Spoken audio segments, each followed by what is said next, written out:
Alors, une vidéo pour vous faire voir les modifications que j'ai appliquées sur les amplificateurs de l'antenne. Et oui, parce que j'ai constaté qu'il y avait de l'intermodulation. Et ça sur les deux amplis, verticale et horizontale. Donc je vais vous faire voir les corrections à appliquer au cas où vous voudriez réaliser ce genre d'amplificateur. Alors pourquoi ça a merdé? En fait, il y a trois raisons. La première raison, c'est qu'ici je me trouve en bordure des Pyrénées. Et les relais officiels ici de la bande FM 88-108 et de gendarmerie sont sur des collines très hautes. C'est pas les petites collines qu'il y a comme en région parisienne. Donc ça arrose copieusement la vallée. La deuxième raison, c'est la tension d'alimentation des amplis qui est de 12 volts. Je ne peux pas aller au-delà car tout ça va être alimenté par une batterie de 12 volts. Et quand on voit les alimentations utilisées par Rod et Schwartz, c'est entre 21 et 26 volts pour ce modèle-là. Et pour ce modèle-là, c'est du 24 volts. Et c'est pas pour rien, hein, c'est que plus vous alimentez un amplificateur, plus la tension sera élevée, moins il y aura d'intermodulation. D'ailleurs, c'est pour ça que moi, sur ma boucle, elle est alimentée en 20 volts et que mon dipôle actif est alimenté en 24 volts. Et j'ai pas la moindre trace d'intermodulation. Pourtant, le dipôle actif fait 4 mètres d'envergure quand même. Donc ça, déjà, c'est la deuxième raison. Ensuite, mes amplis sont des amplificateurs, même s'il n'y a pas beaucoup de gains. Dès que vous commencez à amplifier, les problèmes d'intermodulation apparaissent. À moins que la tension soit élevée, comme on l'a vu. Là, par exemple, sur ce modèle-là, ce n'est pas un amplificateur, c'est un adaptateur d'impédance. C'est un montage collecteur commun. On sort sur l'émetteur, donc la contre-réaction est totale. Il n'y a pas d'amplification, c'est pour ça qu'il y a un IP3 élevé. Alors que se passe-t-il? Bien en fait, j'entendais sur le 27 MHz certains émetteurs FM, de la bande FM 88-108. Donc c'est pas globe du tout. J'entendais ça sur le 27, sur le 28 et même un peu plus haut. Alors en fait, ce qui se passe, c'est que l'IP3 n'est pas assez élevé à cause d'une tension d'alimentation trop faible. Donc ici, F2, par exemple, on met un émetteur à 104 MHz de la bande FM. Et ici, en F1, on met un émetteur à 77 MHz de la bande gendarmerie. Et quand on fait le calcul, F2 moins F1, donc F2 moins F1, qu'est-ce qu'on trouve? 27 MHz. Voilà. En fait, c'est ce produit-là qui me gênait. Ce produit d'intermodulation qui me gênait. Alors, donc voilà le schéma de l'ancienne version. Donc j'ai fait un balayage entre 30 MHz et 108 MHz. Et on voit que le maximum de la courbe, donc avec un gain d'à peu près 6 dB, est à 77 MHz, en plein dans la bande où il y a les émetteurs de la gendarmerie. Donc apparemment, c'est ça qui me pose problème. C'est dommage parce que j'avais fait ce montage-là pour bénéficier de cet avantage, c'est-à-dire une augmentation de la fréquence, du gain en fonction de la fréquence, c'est-à-dire plus je monte en fréquence, plus le gain augmente, mais malheureusement là c'est foutu. Il va falloir que je révise ma copie. C'est dommage. Tout ça à cause d'une alimentation trop faible. Donc il va falloir que je diminue le gain ici et que j'atténue la partie 88-108. Alors la mesure réelle avant modification. On a un maximum à 77 MHz, ce qui fait un gain de 6 dB. Un peu plus de 6 dB. Donc là c'est avant modif. Maintenant le schéma modifié. Donc si on regarde la ligne ici qui correspond au 0 dB, on voit qu'aux alentours de 77 MHz, j'ai encore un tout petit peu de gain. Et ça a bien baissé par rapport avant modification. Et qu'à partir de 80 MHz, là il n'y a plus de gain, au contraire c'est une atténuation. Donc toute la bande FM est atténuée.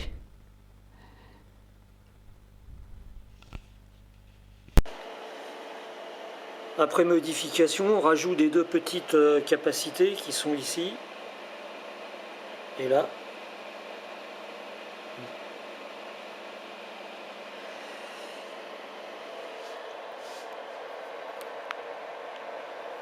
Alors, là on a la ligne de référence, la ligne droite.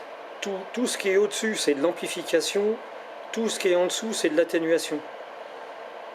Donc à 77 MHz, je n'ai plus que 2 dB de gain à peu près.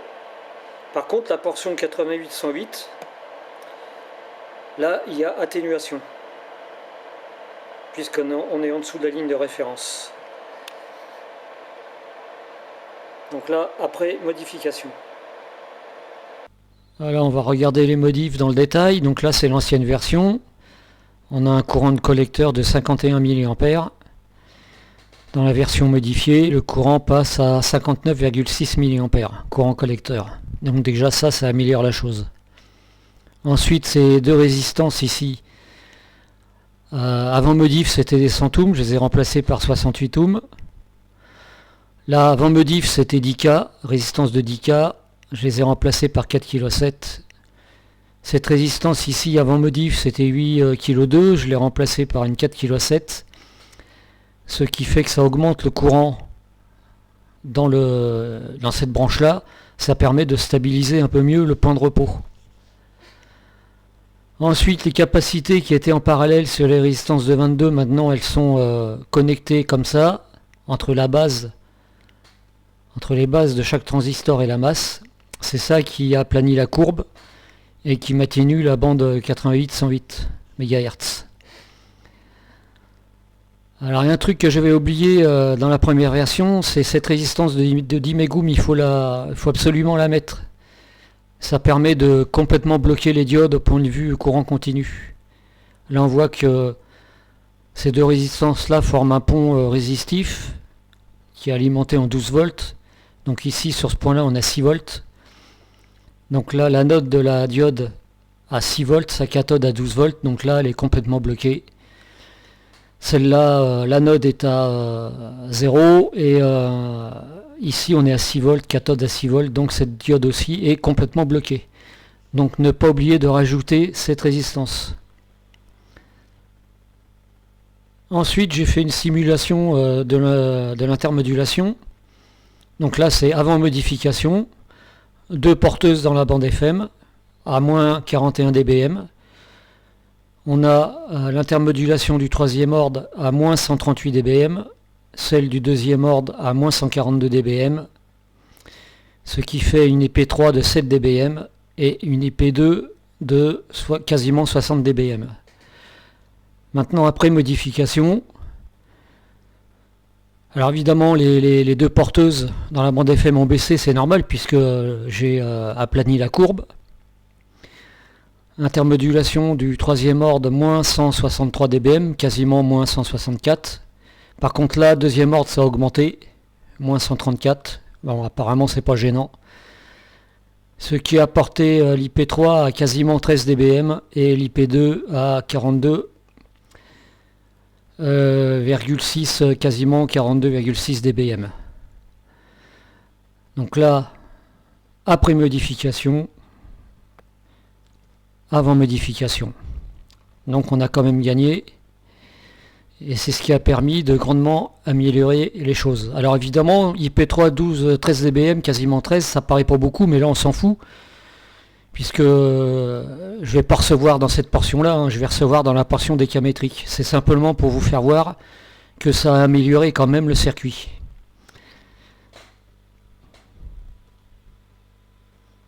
Une autre simulation, mais là ce coup-ci je balaie entre 1 MHz et 70 MHz. Donc là on est avant modification. Là on voit qu'il y a des cochonneries qui apparaissent ici, là dans le bas du spectre. Ici j'ai mon problème à 27 MHz, j'en ai même à 50 MHz. À 27 MHz le niveau est à moins 112 dBm. Donc maintenant je vais passer après modification. Alors déjà les cochonneries qu'il y avait à 50 MHz ont disparu. Et là le niveau a baissé à moins 127 dBm. Et ici dans le bas du spectre c'est un peu plus propre. Donc voilà, après modification, avant modification, après. Je reviens au circuit. Donc là malheureusement dans cette configuration là on perd l'avantage pour lequel je l'avais fait. C'est-à-dire plus on monte en fréquence, plus le gain augmente. Là c'est un peu râpé. Par contre si on alimente le circuit en 24 volts, alors évidemment il faudra changer toutes les résistances de polar. Qu'on replace ces deux capacités en parallèle sur les 22. Qu'on les replace en parallèle sur les 22 ohms. Disons des capacités entre 22 et 33 pf. Dans ce cas-là, on conserve l'avantage. On conserve l'avantage de l'augmentation du gain en fonction de la fréquence. Et comme il est alimenté en 24 volts, il y a de fortes chances que l'intermodulation disparaisse. Donc à voir, un truc que je ferai peut-être plus tard. Alors attention, hein, dans cette configuration-là, ça ne veut pas dire qu'il soit sourd à partir de 30 MHz. Hein. Non, non, au contraire. Il y a même un tout petit peu de gain. Il y a simplement de l'atténuation là où il le faut. Donc voilà, ça concerne l'ampli vertical.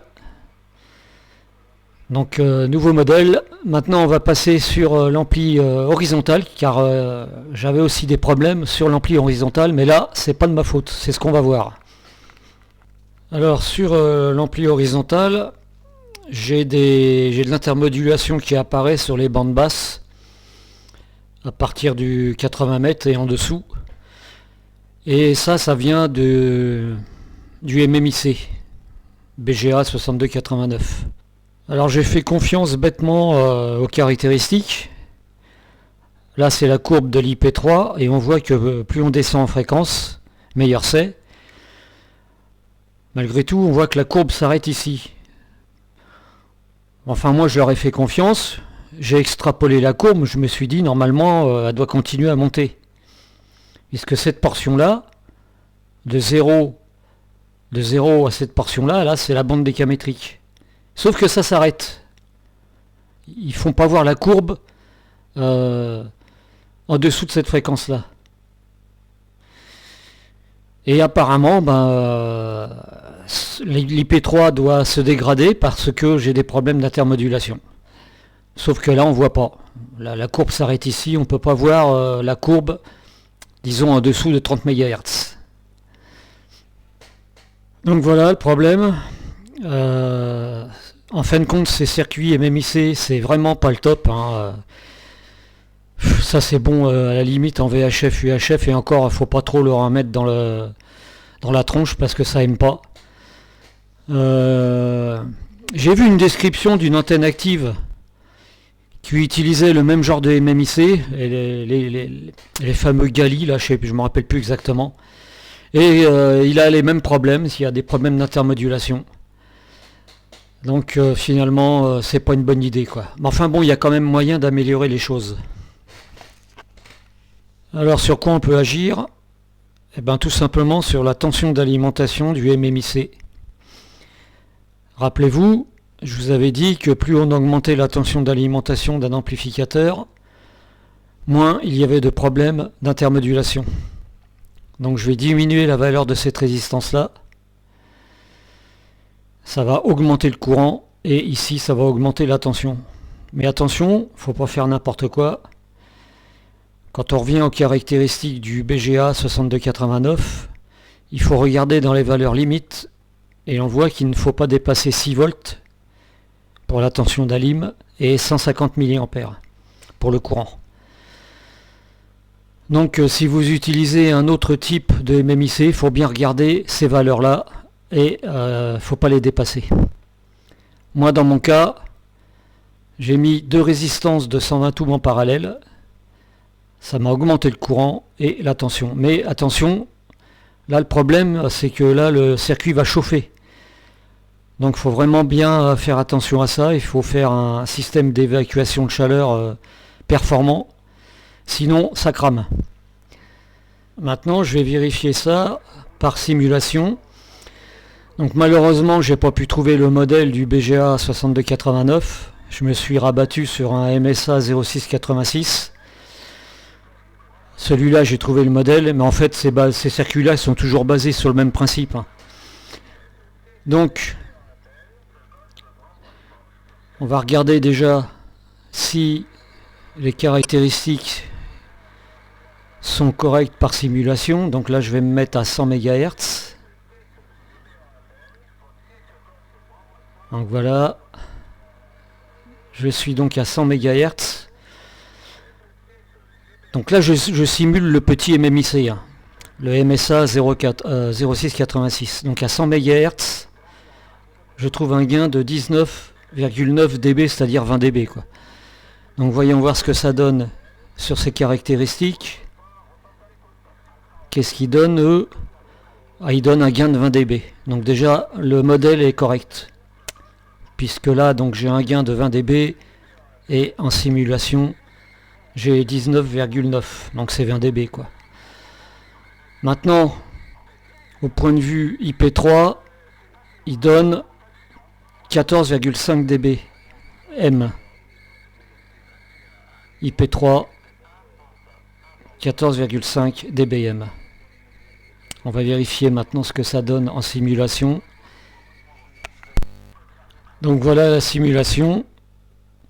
Et on trouve bien 14 dBm. Donc le modèle est correct, la simulation est correcte. Alors maintenant, je vais diminuer la valeur de cette résistance, ce qui va augmenter le courant et augmenter la tension ici. Donc de 531 ohms, je vais la passer à 170, mais en faisant attention de ne pas dépasser les valeurs limites du circuit.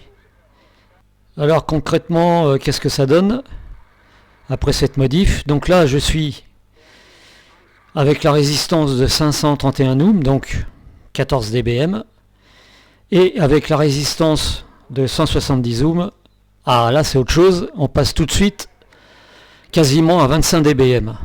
Donc là, grosse amélioration. Et en plus, le niveau a augmenté. C'est-à-dire le gain de l'amplificateur a augmenté. Puisque là, je suis à moins 43 dBm, alors qu'avec la résistance de 531, j'étais à moins 50, moins 51. Donc non seulement l'IP3 a augmenté, et en plus ça m'a augmenté le gain de l'amplificateur. Sauf que le gain, il faut faire gaffe, c'est pas tellement bon, puisque moi j'ai conçu le circuit pour avoir un gain juste pour compenser les pertes dans le coupleur 90 degrés. Mais enfin on voit la grosse amélioration. De 14 dBm, ça passe à presque 25 dBm d'IP3. Donc voilà, le schéma modifié, j'ai mis mes deux résistances de 120 ohms en parallèle. Alors pourquoi en parallèle? C'est pour augmenter la dissipation, le pouvoir de dissipation de chaque résistance. Puisque là le courant va commencer à être important et les petites résistances de CMS, ça chauffe vite. En mettant deux en parallèle, on divise le courant, donc la puissance de chaque résistance. Donc là le courant a augmenté. La tension augmentée, par contre, ça va chauffer. Donc ne pas oublier de prévoir une bonne dissipation de chaleur, un bon dissipateur. Ne pas oublier aussi cette résistance de 10 mégoums. Je l'avais oublié dans la première version. Il faut absolument la connecter en parallèle sur la diode.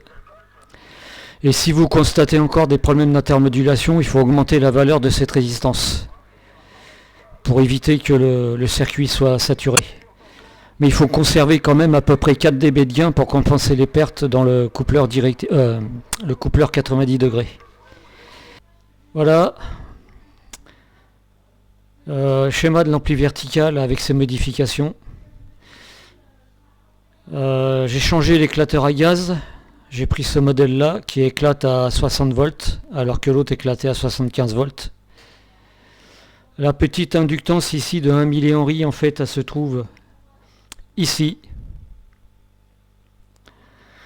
Et le tore bobiné sur toute sa surface se trouve en dessous du circuit imprimé. Voilà pour l'ampli vertical modifié.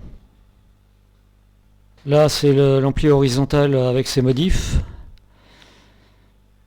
Ici, la petite self de 100 micro-henry se trouve sur chaque ampli horizontal. Donc, elle est là pour cet ampli et elle est là pour cet amplificateur. Donc voilà pour... Alors, pareil, hein, le tore là, complètement bobiné se trouve, pareil, en dessous du circuit imprimé. Voilà pour l'ampli horizontal modifié.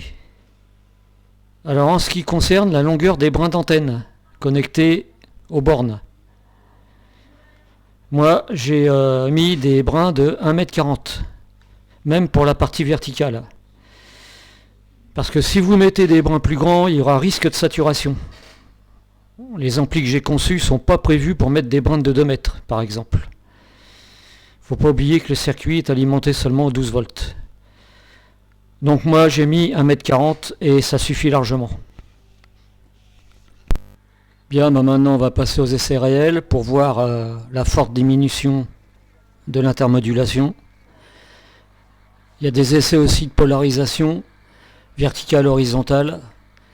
Des fois c'est la polar verticale qui fonctionne le mieux, d'autres fois c'est la polar horizontale. C'est l'avantage de cette antenne. Et enfin, en toute fin, une réception d'un Américain, Kilo Echo 3 Victor Golf sur le 80 mètres, qui arrivait comme une tonne de briques, comme disent nos cousins canadiens. Voilà, à plus. Alors en réel ça donne ça, je n'ai plus la moindre trace d'intermodulation. C'est le silence complet.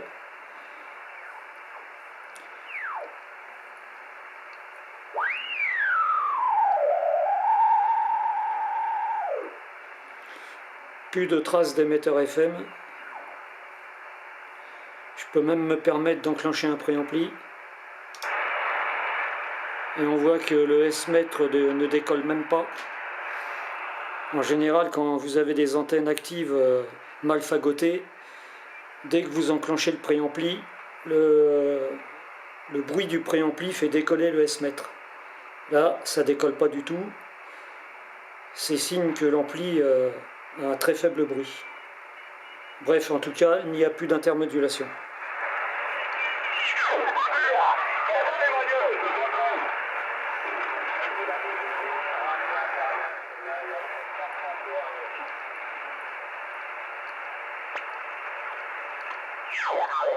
Action to President Lincoln #1 at your radio. You homebrew the element something of work in a very great wow. And the record of you are very Europe, we have plus 25 degrees Celsius. Là, je suis en polar vertical. Et là, polar horizontal. Vertical, horizontal. Donc là, sur ce coup-là, c'est l'horizontal qui fonctionne le mieux.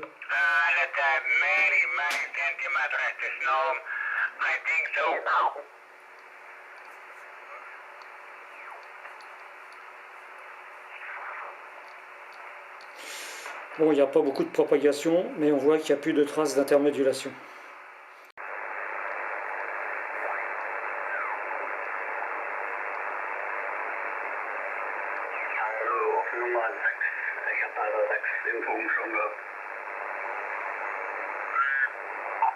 Nummer 4 und wir haben Dienstag noch einen Termin, aber ich glaube, da werde ich nur gegen FSD geimpft. Sonst ist, glaube ich, noch alles bei mir im grünen Bereich.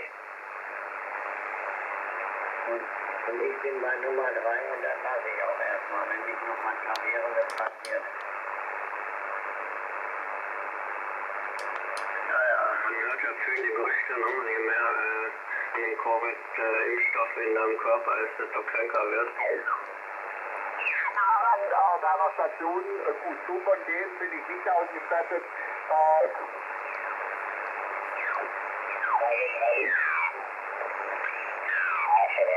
Dove? Cari ragazzi,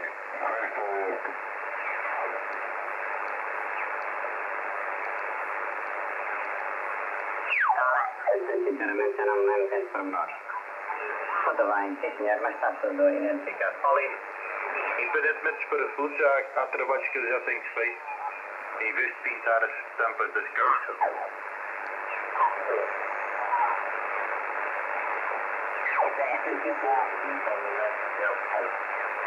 Diebe der Scheune von meiner Nachbarin. So.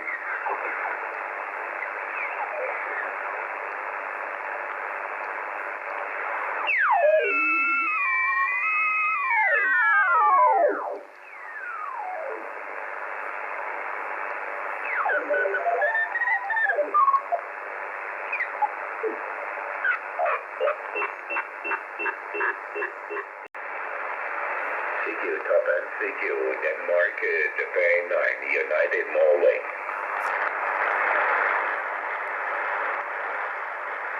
Delta Juliet 9, United Norway, CQ Top End, CQ.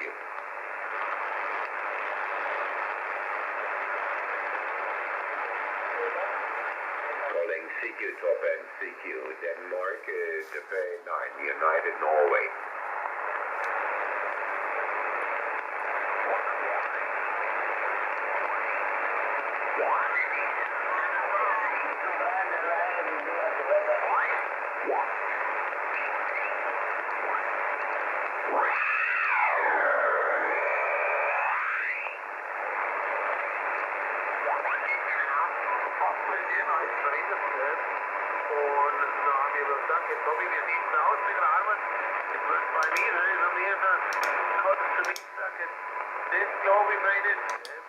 Die haben so viel Sachen noch Mittelheim und noch auf Feuer und Käpter. So.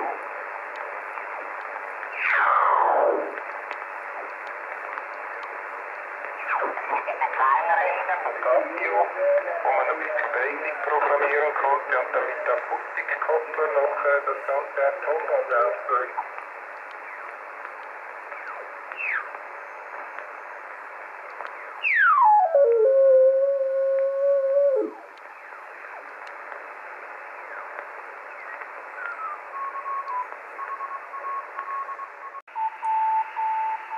Polarisation horizontale, polarisation verticale.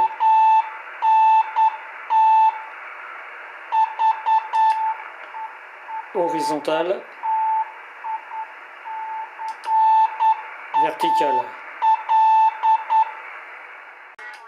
Verticale, horizontale, verticale, horizontale, verticale, horizontale.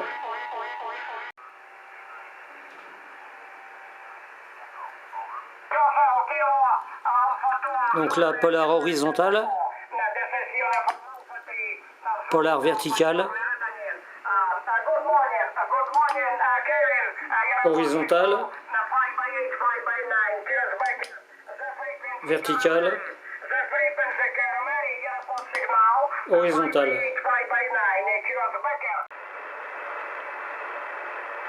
CQDX, Kilo Echo 3, Victor Golf. Kilo Echo 3, Victor Golf. Kilo Echo 3, Victor Golf. Calling CQDX and listening.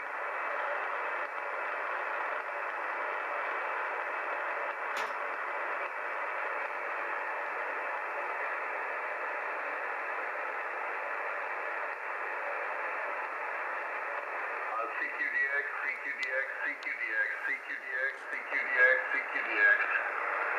Kilo Echo 3, Victor Golf. Kilo Echo 3, Victor Golf. Kilo Echo 3, Victor Golf. Calling CQDX and listening. CQDX, CQDX, CQDX. Kilo Echo 3, Victor Golf. Kilo Echo 3, and listening.